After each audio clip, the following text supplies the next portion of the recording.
السلام علیکم. السلام وعلیکم السلام. خیریت سے کیا ہیں حال اللہ چال یار ہے؟ صاحب؟ خیریت سے ہیں؟ کہاں سے کال کیا آپ نے؟ الحمد للہ. تو میں انڈیا کا ایک صوبہ ہے جھارکھنڈ، چھوٹا سا صوبہ ہے. ماشاء اللہ، میں دوستوں کی وہیں سے جرمٹ بات ہے کر رہا بھائی. ہوں. کئی اور کئی سفر پہ جا رہے ہیں؟ گاڑی نہیں میں بیٹھے ہیں؟ نہیں نہیں ایک دوست ہے یہ میرا، نسیم بھائی. اچھا اچھا اچھا، اس کو صحیح دکھا رہا تھا. صحیح صحیح. یہی آپ کو دیکھ رہا تھا، اور یہی نے مجھے ریکمینڈ کیا آپ کے بارے میں کہ بہت اچھا بات بتاتے ہیں اللہ یاری صاحب. جی اور صاحب. اپنا تعارف ہم یہی کرانا چاہ رہے ہیں کہ ہم لوگ اہل سنت والجماعت سے ہیں. جی صاحب. سنی بریلوی مسلک کو مانتے ہیں. صحیح. تو اللہ یاری صاحب آپ کو کافی دنوں سے سن رہے ہیں، لگ بھگ مہینہ 2 مہینہ سے سن رہے ہیں. اور آپ کا بات سن کر کے اتنا مائنڈ میں کنفیوژن ہے کہ لگا کہ ایک دن ضرور بات کریں آپ سے. بہت مہربانی کیا آپ نے. اللہ آپ کو سلامتی دے. حکم کریں. آمین آمین. اللہ یاری صاحب کہنا یہ چاہ رہے تھے کہ مطلب ہم لوگ بہت دن سے سن رہے تھے خلافت سے ریلیٹڈ. جی جی، جیسے ہم لوگ تو جب سے بچپنا سے یہی سنتے آ رہے ہیں کہ حضرت ابوبکر صدیق رضی اللہ تعالیٰ عنہ، جیسے حضرت علی بچپنا میں سب سے پہلے ایمان لانے والے میں سے تھے جی ہیں. جی. اسی طریقے سے زیادہ عمر میں حضرت ابوبکر صدیق رضی اللہ تعالیٰ عنہ وہ ایمان لائے. تو ان کے ساتھ میں حضور پاک صلی اللہ علیہ وسلم کے ساتھ میں شروع سے رہیں اور آخری وقت تک رہے. تو پھر کیسے مطلب اس طرح سے آپ بولتے ہیں تو مائنڈ پورا کنفیوز ہو جاتا ہے کہ پھر ایسا معاملہ کیسے ہو گیا. پھر ان لوگ ساتھ میں ایسا رہیں.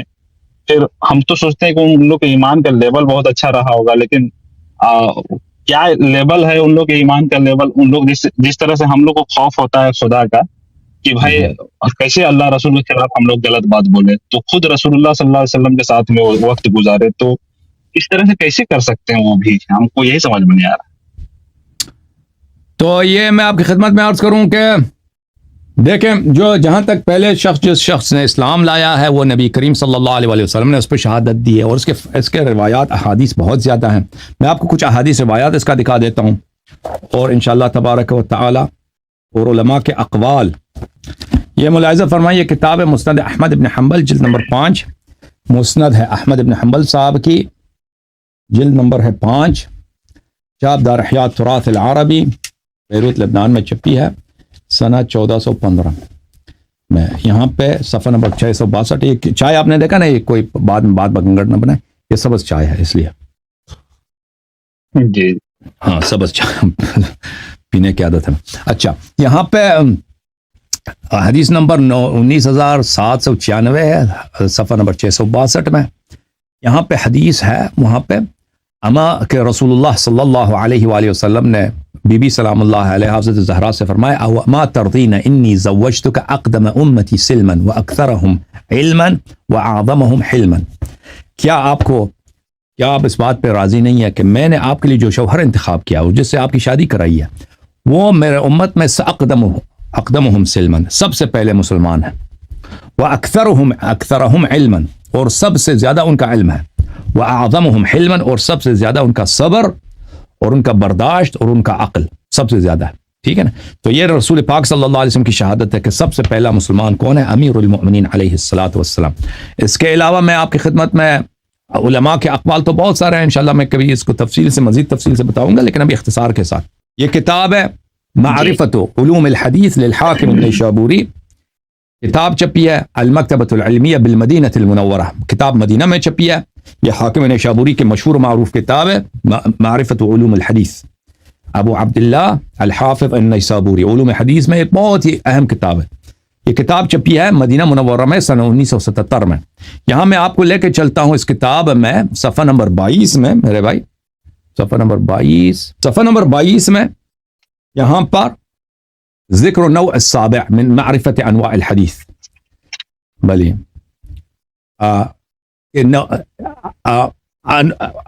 انواع حدیث کی معرفت کیا ہے اس کے متعلق بات کرتے ہیں.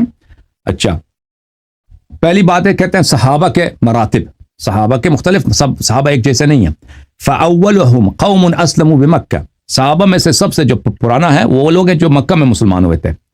مثل ابی بکر و عمر و عثمان و علی وغیرہم، جو ان لوگوں کی طرح ابو بکر، عمر، عثمان، علی علیہ السلام کی طرح ولا اعلم خلافا بین اصحاب التواریخ، اور کہتا ہے یہ مسئلہ اس میں اختلاف ہی نہیں ہے اہل تاریخ میں، ان علی بن ابی طالب رضی اللہ عنہ اولہم اسلاما، کہ امیر المؤمنین علی علیہ السلام سب سے پہلے مسلمان ہیں، اس میں اختلاف ہی نہیں ہے، ٹھیک ہے نا۔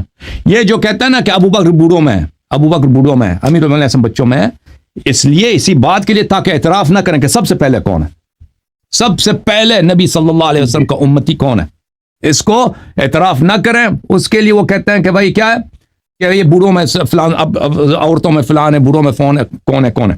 اچھا میں ایک اور کتاب اس سے بلکہ کہانی اس سے زیادہ اہم ہے، یہ کتاب فضائل الصحابہ لأحمد بن حنبل، کتاب چھپی ہے دار ابن الجوزی میں سنہ 1999 میں۔ اس کتاب میں آپ کو چلتا ہوں صفحہ نمبر 823 میں، صفحہ نمبر 823، یہ صفحہ نمبر 823 ہے، یہ حدیث نمبر ہے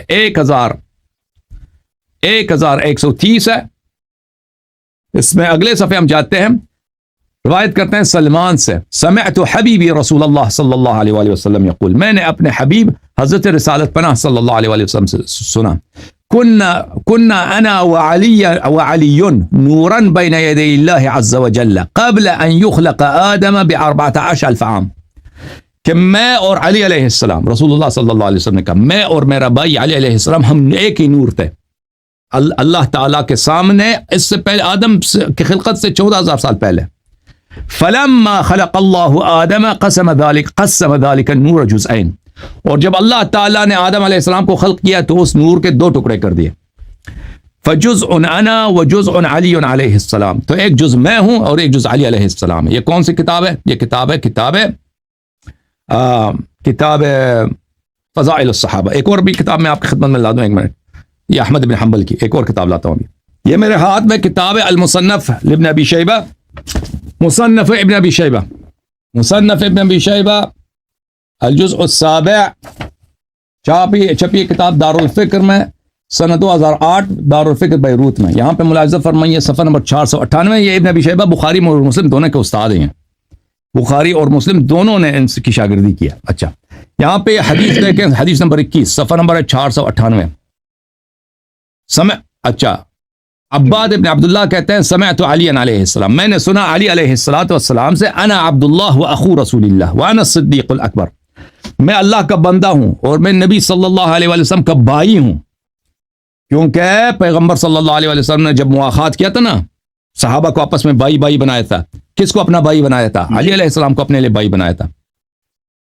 یہ کسی اور کو ابو بکر کو انہوں نے عمر کا بھائی بنا دیا تھا، عثمان کو عبد الرحمن ابن عوف کا بھائی بنایا تھا، ابو ذر کو سلمان کا بھائی بنایا تھا، اور امیر المؤمنین علیہ السلام کو اپنا بھائی بنایا تھا۔ اچھا میں اور اس وانت منی بمنزلت ہارون من موسیٰ، تو اخوت کا منزلت ان کو تو حاصل ہے، میں پیغمبر کا بھائی ہوں، وانا الصدیق الاکبر صلی اللہ علیہ وآلہ وسلم، صدیق اکبر میں ہوں، لا يقولها بعدی الا کذاب مفتر، کسی اور کو کوئی صدیق اکبر نہیں کہے گا مگر یہ کو کذاب ہو، مفتری ہو، جھوٹا آدمی ہو۔ وَلَقَدْ صَلَّيْتُ قَبْلَ النَّاسِ ب7 سنین، میں نبی کریم صلی اللہ علیہ وآلہ وسلم 7 سال تک ہم اکٹھے پڑھتے تھے نماز، کوئی اور نہیں تھا ہمارے ساتھ نماز پڑھنے والا، ٹھیک ہے نا، ہم 7 سال اکٹھے پڑھتے تھے اور کوئی نہیں تھا ہمارے ساتھ نماز پڑھنے والا۔ ایک اور حدیث آپ کو دکھاؤں کہ سب سے پہلے، اب میں سب یہ غیر شیعوں کے حدیث ہے، میں آپ کو دکھا دوں، یہ جو کہتا ہے نا ابو بکر مسلمان ہوا، اس کا میں آپ کو دکھا دیتا ہوں ابو بکر۔ یہ کتاب المستدرک علی الصحیحین للحاکم النیسابوری، جلد نمبر 3، کتاب چھپی ہے سنہ 2009 میں دار الفکر بیروت میں۔ یہاں پہ ملاحظہ فرمائیے کئی ایک حدیث ہیں، حدیث نمبر 4642۔ اچھا جی، عن عباد بن عبد الله الأسدي عن علي عليه السلام قال، علي عليه السلام، إني عبد الله وأخو رسول الله صلى الله عليه وآله وسلم وأنا الصديق الأكبر لا يقولها بعد إلا كاذب، صليت قبل الناس ب7 سنين قبل أن يعبده أحد من هذه الأمة، صدیق اکبر میں ہوں، میں پیغمبر کا بھائی میں ہوں، اللہ کا بندہ میں ہوں، رسول اللہ صلی اللہ علیہ وسلم کے ساتھ ہم 7 سال اکٹھے نماز پڑھتے تھے، ہمارے ساتھ کوئی اس امت میں سے کوئی نہیں تھا نماز پڑھنے والا۔ اگلا جو حدیث ہے پھر امیر المؤمنین علی علیہ السلام نے فرمایا عبدت اللہ مع رسول اللہ صلی اللہ علیہ وآلہ 7 سنین قبل ان یعبدہ احد من هذه الامہ، ہم 7 سال میں اور پیغمبر صلی اللہ علیہ وسلم اللہ کی عبادت کرتے تھے، اس امت کا کوئی اور امتی تھا ہی نہیں، کوئی شخص نہیں تک ہمارے ساتھ نماز پڑھے۔ اچھا، اس کے علاوہ اللہ تعالیٰ آپ کا بھلا کرے، اس کے بعد بھی بہت سارے احادیث ہیں، ٹھیک ہے نا۔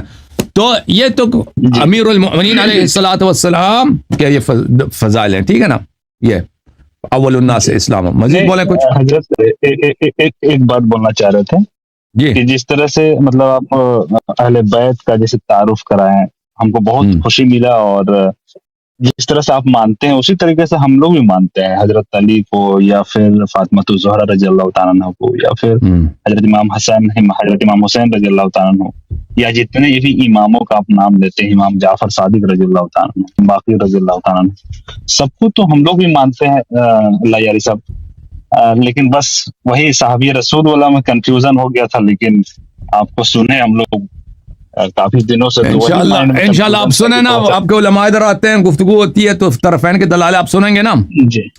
ہاں، تو ابھی تو آپ کے علماء آتے بھی نہیں ہیں نا، مانتے ہیں حضرت، وہ حدیث کو بھی مانتے ہیں، من کنت مولا فہذا علی مولا، جس کا میں مولا اس کا علی مولا، اس کو وہ چیز کو بھی میں بھی دل سے مانتا ہوں۔ نماز کے بارے میں بھی آپ بتائے تھے کہ سب نماز آپ لوگ اہل سنت والے سب کا باطل ہے، تو ہم لوگ جتنا بھی مطلب ابھی تک حدیث میں دیکھے یا کوئی علماء لوگ بتائیں ہم لوگوں کو کہ جب بھی نماز پڑھنا ہاتھ باندھ کر کے نماز پڑھنا، اور آپ بتائے تھے کہ ہاتھ باندھ کے نماز درستی نہیں، سب نماز باطل ہے، تو کیسے ہم لوگ کا حدیث سے مطلب غلط ہے، یہ تھوڑا سا آپ اپنے حساب سے تھوڑا سا ہم لوگ بتا دیجیے۔ دیکھیں، میں آپ کی خدمت میں عرض کر رہا ہوں کہ اس کو عربی زبان میں تکتف بولتے ہیں اور تکفیر بولتے ہیں، کہ ہاتھ کو ہاتھ پہ ادھر لاتے ہیں، ناف پہ رکھتے ہیں نا، تو یہ رسول پاک صلی اللہ علیہ وسلم کی سنت نہیں ہے، اور آپ کے اپنی کتابوں میں، جیسے آپ نے میں اس مسئلے پہ میں نے گفتگو کیا ہے، اگر اس کلپس کو آپ نے دیکھا ہے تو میں نے آپ کے اپنی کتابوں میں دیکھا ہے کہ یہ کوئی حدیث نہیں ہے کہ رسول پاک صلی اللہ علیہ وسلم ہاتھ باندھ کے پڑھتے تھے، بلکہ ان کی جتنی احادیث ہیں انہوں نے جو حکم دیا ہے اس میں ہاتھ باندھنا نہیں ہے۔ اگر رسول پاک صلی اللہ علیہ وسلم ہاتھ باندھتے تھے، نماز ہاتھ باندھ کے پڑھتے تھے، تو اس کے احادیث بے انتہا ہونی چاہیے، اس کے حدیث، کیونکہ پیغمبر ایسا وہ جب بھی کھڑے ہو گئے پیغمبر نے ہاتھ باندھ کے نماز پڑھی، اس کا حدیث تو کوئی بھی حدیث نہیں ہے، کوئی بھی حدیث نہیں ہے، کوئی بھی حدیث، ہاں کوئی حدیث آپ لوگوں کے ہاں، ہمارے ہاں تو چھوڑیے، اب آپ لوگوں کے ہاں بھی کوئی ہے۔ اسی لیے مالک جو ہے نا، مالک ابن انس، ایک بہت بڑا فرقہ ہے آپ لوگوں کا، وہ مالکیہ کہلاتے ہیں، وہ لوگ ہاتھ کھول کے نماز پڑھتے ہیں، نماز فرض میں وہ ہاتھ کھول کے پڑھتے ہیں، اور وہ کہتے ہیں کہ اگر آپ نماز نافلہ پڑھتے ہیں، سنت کی نماز پڑھتے ہیں، تو اس میں اگر آپ تک جاتے ہیں تو تکاوٹ دور کرنے کے لیے ہاتھ اپنے پیٹ میں ڈال دیں۔ تو یہ مالکی اسی طرح حدیث کوئی نہیں ہے۔ رسول اللہ صلی اللہ علیہ وسلم کے نماز کی حدیث آپ کی کتابوں میں ہیں، اس کے حدیث اس میں یہی ہے کہ پیغمبر صلی اللہ علیہ وسلم نماز کا حکم دیتے تھے اور نہیں فرماتے تھے کہ ہاتھ باندھ لیا کرو۔ پھر اہل بیت طاہرین علیہ السلام کے احادیث ہیں، ان کے احادیث واضح ہے کہ انہوں نے منع فرمایا کہ جو ہاتھ باندھ کے نماز پڑھتا ہے اس کی نماز باطل ہوتی ہے۔ اوکے، یہ اہل بیت علیہ السلام کے فرامین ہے ہمارے کتابوں میں۔ ایک چھوٹا سا اور کوشچن تھا، ایک کوشچن اور تھا، یہ مسلم شریف کا حدیث نمبر 4093 کا، اس میں عربک لکھا ہوا ہے، عربک اتنے اچھا آتا نہیں ہے حضرت آپ کے جیسا، جی سر، لیکن پھر بھی میں پڑھ رہا ہوں۔ مسلم شریف اگر آپ کے پاس ہے تو کھول کے تھوڑا سا دیکھیں گے آپ۔ میں دیکھ رہا ہوں 4093 آپ کو پڑھنا شروع۔ جی آپ ہی پڑھ لیجیے نا اللہ یاری صاحب۔